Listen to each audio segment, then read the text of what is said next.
আমার নবীর একবার মদিনার বাজারের একটা উট পছন্দ হলো। উনি পকেটে হাত দিয়ে দেখতেছেন ওনার পকেটে একটা টাকাও নাই। চিন্তিত হয়ে গেলেন। উটের ব্যবসায়ীকে বললেন, ভাই আপনার উটটা আমাকে দিয়ে দেন, আমি টাকা পাঠিয়ে দিচ্ছি। তো মদিনার উটের ব্যবসায়ী মুস্কি একটা হাসি দিয়ে উটের দড়ি আমার নবীর হাতে ধরিয়ে দিল। নবী উট নিয়ে চলে গেলেন। তো পাশের ব্যবসায়ীরা তাকে ডাক দিয়ে বলতেছে, ভাই আপনি কি এই লোককে চিনেন? উট ব্যবসায়ী বলতেছে, না চিনি না। বলে, কখনো তাকে দেখেছেন? বলে, না কখনো দেখি নাই। বলে, তাহলে আপনি এখন তাকে উটটা দিয়ে দিলেন, যদি সে না আসে তাহলে আপনার তো অনেক লস হয়ে যাবে।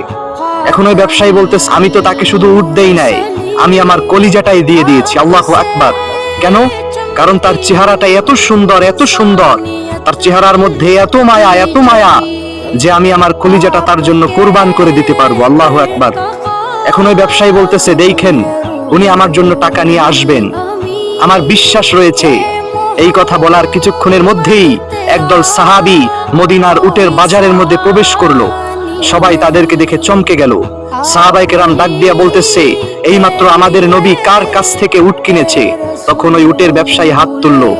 এখন সাহাবায়ে কেরাম বলতেছে, এই যে নেন আপনার উটের পাওনা টাকা, আর আপনাদের জন্য হাদিয়া স্বরূপ আমি খেজুর পাঠিয়েছেন আমার নবী। আল্লাহু আকবার। এই দৃশ্য দেখে সবাই অবাক হয়ে গেল এবং ওই উটের ব্যবসায়ী সাহাবায়ে কেরামদেরকে বলতেছেন, ভাই আপনাদের টাকাও রাখেন, এই খাজুরও রাখেন, আপনাদের মায়ার নবীর কাছে আমাকে নিয়ে যান। আমি তার প্রেমে মাতোহারা হয়ে গেছি।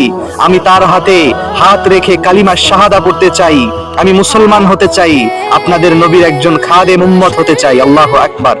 নবীর চেহারার প্রেমে ব্যাকুল হয়ে ইহুদি মুসলমান হয়ে গেল। আল্লাহু আকবার। এরকম বহু বহু ঘটনা আমরা জানি। আমাদের নবীর চেহারা কতটা মায়া ভরা ছিল সেটা আমরা জানি। তাই তো আমরা আমাদের নবীর প্রতি সবসময় দুরূদ পড়ি। আল্লাহুম্মা সাল্লি ওয়া সাল্লিম আলা নবিয়ানা মুহাম্মদ সাল্লাল্লাহু আলাইহি ওয়াসাল্লাম। আল্লাহ আমাদের সকলকে সহি বুঝ